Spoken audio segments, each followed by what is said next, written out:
Hello అందరికీ, అందరూ ఎలా ఉన్నారు? ఇదైతే మండే నైట్ అనమాట. ఇడ్లీ అని చెప్పి నేను ఇడ్లీ రుబ్బాను, కానీ అది దిబ్బ రొట్టెలకే పరిమితం అయిపోయింది. టమాటా ఆనియన్ చట్నీ అయితే చేశాను. ఇడ్లీ మీద అంత ఇంట్రెస్ట్ ఉండగా ఎప్పుడు ఇడ్లీ అంత ప్రిఫర్ చేయం కదండి. సో దిబ్బ రొట్టెలు అయితే వేసేసాను. ఇంకేముంది, నైట్ తినేసి పడుకుని పోవడమే. ఇది నెక్స్ట్ డే వ్లాగ్ అనమాట. Tuesday morning vlog. అత్తయ్య వాళ్ళు కూడా వాళ్ళ వర్క్ని షేర్ చేసుకుంటున్నారు. ఈలోపు వర్క్ చేసే వాళ్ళు అయితే వచ్చారండి.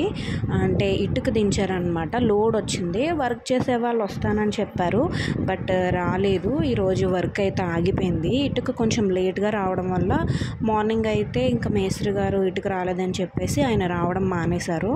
ఇది వచ్చేసి మధ్యాహ్నం కర్రీ అనమాట. క్యారెట్ ఎగ్ ఫ్రై అనమాట. తెలుసు కదండి మీకు, క్యారెట్ గుడ్డు కూర ఎప్పుడు చేస్తానని. అలాగే నైట్కి ఇంకా అన్నం తినబుద్దేయలేదు ఎవరికి కూడా, అందుకని దోశల పిండి రుబ్బించాను కదండి, దాంతో దోశలు వేస్తాను. దోశల్లోకి కాంబినేషన్గా ఓన్లీ ఆనియన్స్తో చట్నీ చేశాను. ఇది నా ఆల్ టైమ్ ఫేవరెట్ చట్నీ. నేను ఆల్ టైమ్ అంటే మార్నింగ్, మధ్యాహ్నం, నైట్ కూడా తినేయగలను ఈ చట్నీ. అంత ఇష్టం అనమాట నాకు. ఆనియన్ చట్నీ అంటే చాలా చాలా ఇష్టం అండి. సో నా దోశ రౌండ్గా వస్తుందో లేదా అనుకున్నాను. చూడండి నేను దోశ ఎంత రౌండ్గా వేసానో. అండ్ నేను దోశలో ఎక్స్పర్ట్ అయితే చెప్పుకోవచ్చండి. నా వీడియో కనుక మీకు నచ్చినట్లయితే లైక్ చేయండి, ఫాలో చేయండి, షేర్ చేయండి, సబ్స్క్రైబ్ చేయండి.